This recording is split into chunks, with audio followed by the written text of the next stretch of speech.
hey, listen, it's just, this biz is entertainment, actually. A lot of people don't know that, but it's just a different version of the entertainment biz. So, but Amen. you've got some exciting new things going on. Well, I'm excited about it. I hope other people are too. I am. There's a lot of buzz right now about Lord of the Rings and Chronicles of Narnia and so on. And Right. people are complaining and whining about Stephen Colbert and wonder why he's possibly being tapped to write this derivative LTR work and their female first version or whatever. But you don't have to read The Lord of the Rings for the 50th time to read epic fantasy. That's kind of in the classical vibe that you want. There's this Hypernia, the Cursed Kingdom. I designed the cover. Hopefully you like it. But it's published Let me hold it.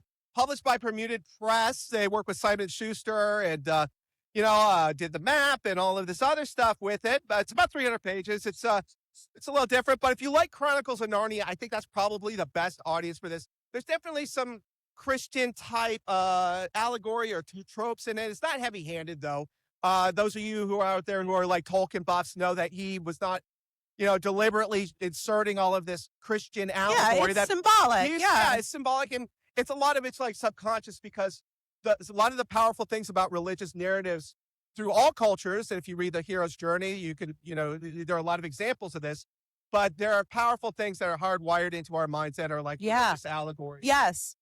Well, let's talk about it. Let's talk about it, Kyle. Let's talk about it. Okay. Go for it. So is it, first of all, you say this is comparable to a Lord of the Rings. Right. So I think like a lot of the reason for this is because of The Hero's Journey is very popular sort of narrative guide for writers. And it's used with Disney. It's used with a lot of the big studios.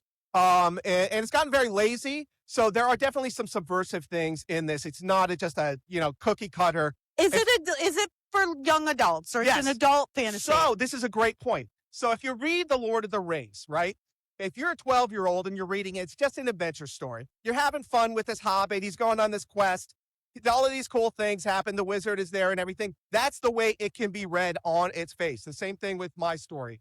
Okay. But then adults can debate the philosophical, the historical, the religious significance of different literary devices that are sprinkled throughout the work. And it's supposed to be imaginative, thought-provoking. So I wrote it in a style that's more for the modern reader. So it's like epic fantasy meets modern reader. So part of this, I talked to James Patterson. He gave me some feedback. Really? On how to write. Excellent. Yeah. And so kind of, you might see some similarities in structure between that and kind of a Patterson type quick read. But it takes like 3 chapters to get into it, and there's like definitely some subversive stuff in there. Well, give us the elevator pitch for the elevator this pitch. Of course, it's or you can read the back of it, I guess. So it's okay. So there's like 7 decaying kingdoms, one ancient curse that threatens to destroy them all. All right. So you follow these outcasts in all of these different kingdoms, and the thing that I really like about it is where they talk about diversity, right? You have to have a white person, a Latino person, a black person, an Asian person. No, I have my own diversity. I have moondrakes. I have a griffin. I have a fairy who's exiled from her kingdom. And they're all brought together with their different points of view about how they can imagine a better world. Yeah. Now, their world is under threat by this existential force called the Never Was. It unravels history.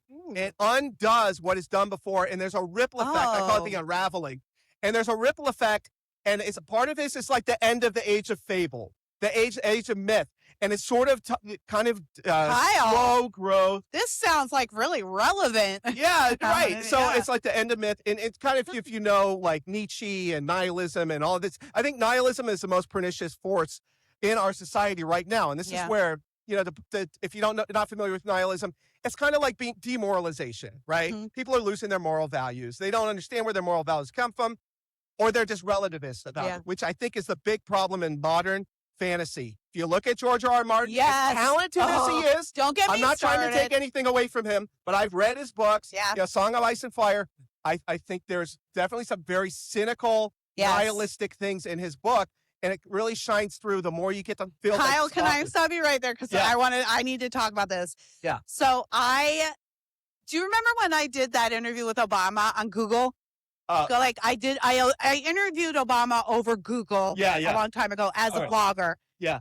Well, Google sent a team to my house for like a week to set all that up. It Oh, wasn't yeah. just, we didn't have like, it wasn't a laptop thing. They brought a studio in, that crew lived at my house, and they bought a bunch of books to rest their computers on. They needed thick books. Oh, One right. of the books they got was Yeah. Game of Thrones, and they Of left course. it. So I thought, oh, I'm going to read this, devoured it, Yeah. bought a Kindle Awesome. so that I could read the next two. By the time I got to the end of number 3, halfway through, I closed it and I said, you know what? Yep. George R.R. Martin hates his readers.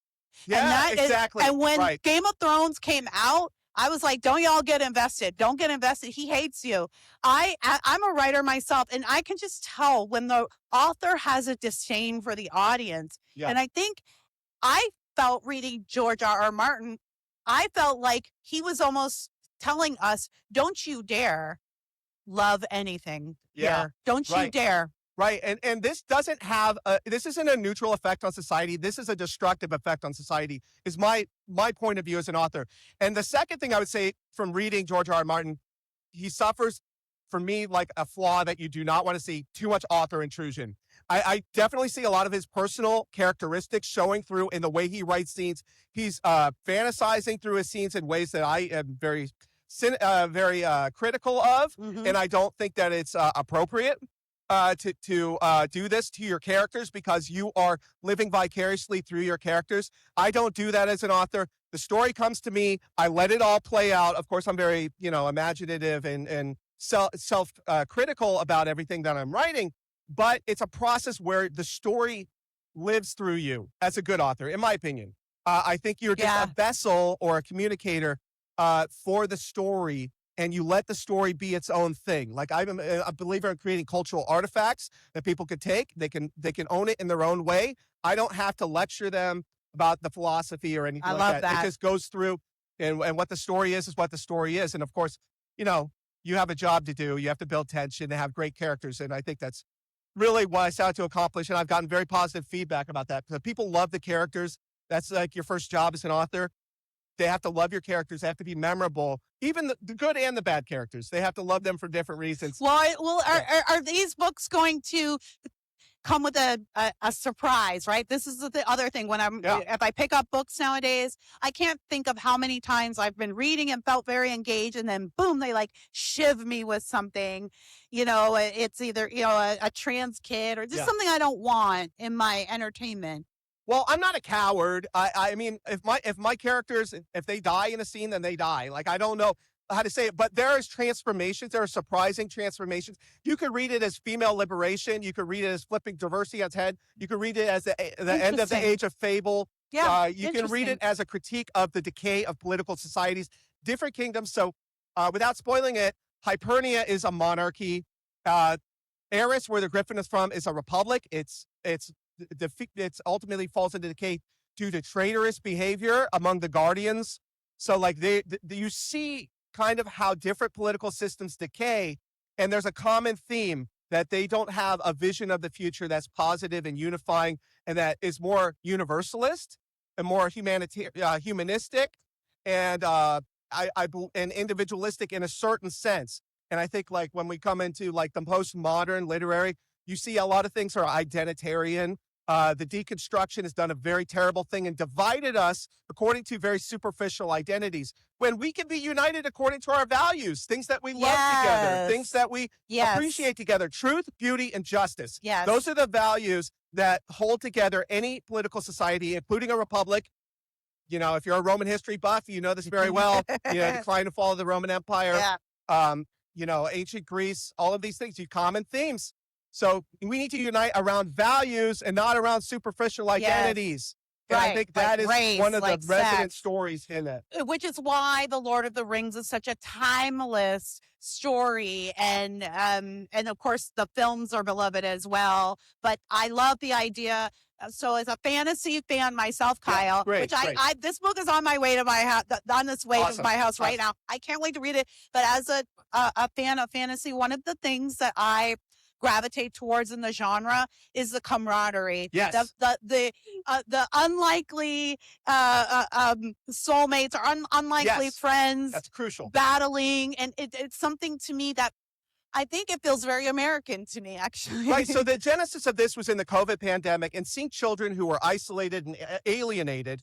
And the idea came to me where the protagonist is ostracized from society, exiled in his own kingdom. And he's trapped in a tower and his only companions are books. Okay. And there's some very important things about books and the role that they play in the storyline. But he is exiled from his kingdom and on his 18th birthday and meets like these misfits characters, various characters from around the kingdom. They have camaraderie together, but they're very different, obviously come from very different backgrounds and experiences. And it definitely is a feeling of camaraderie.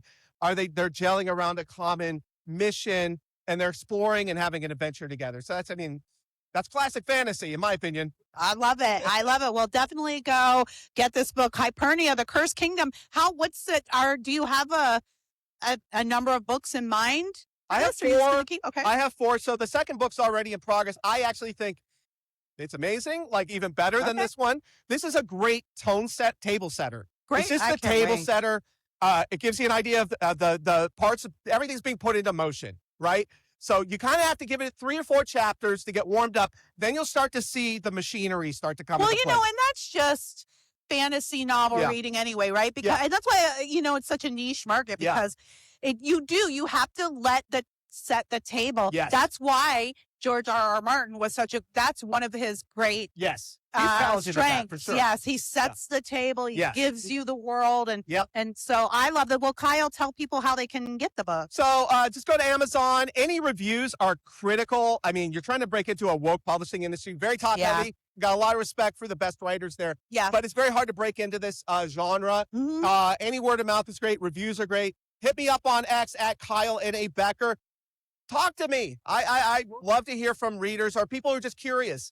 I've got videos that you can watch. I got free audiobooks that are really well done and vivid, colorful, great for kids. And like the morality is perfectly fine. I had that's it fantastic. rated Okay. like objectively, like Oh, okay. Christians would like it. Okay. Yeah. Christians would be fine Great. with it. It's a very good family Okay. values. Right. that's very Because important to we've been know. talking about Game of Thrones and Yes, and it's very much not Game of Thrones, but it has some Game of Thrones, high political intrigue. It doesn't really get into that very much until the second book, but it definitely sets a table for that. that sounds wonderful. I am actually now really excited All right, to read awesome. this Thank book. you. This is Thank right you. up my alley. Yeah. Kyle, I'm so proud of you. Thank you. Congratulations. I'm This proud is of you no too. You're small amazing. feat. To Yeah. write a book is no small feat. Oh, I know. Let alone a fantasy novel where you got to keep species and people and Oh, names yeah. and separate. You have a Bible, like you have a story Bible, like a Well, I book have my Bible? little journal. Yeah. I have like 600 pages of notes on like my second Wow. book. But Wow. so I'm really getting into it, but I've had it, fleshed out. I think the very end of the 4th book, people are going to be like, wow. And I they'll put it can't down wait. and be like, whoa. I'm excited. Oh, no. Wow. Well, Kyle, I'm going to end the broadcast right here right. because I'm actually over my time. Not that anybody cares, but Nah, we don't and care. I think I'm ready to go get a drink or something. I don't know. Sure. I'm gonna go around the vendor hall, see what freebies I can get. Kyle, thank you so much Thank for you, stopping by OG. today. Oh, it's so Love good you, to see Kira. you. You're So amazing. proud of Keep you. doing what you do. Well, thank you. Thank you kindly. I'll All let you right. sign off. Yes, Appreciate all it, right. people. Thanks, Kyle.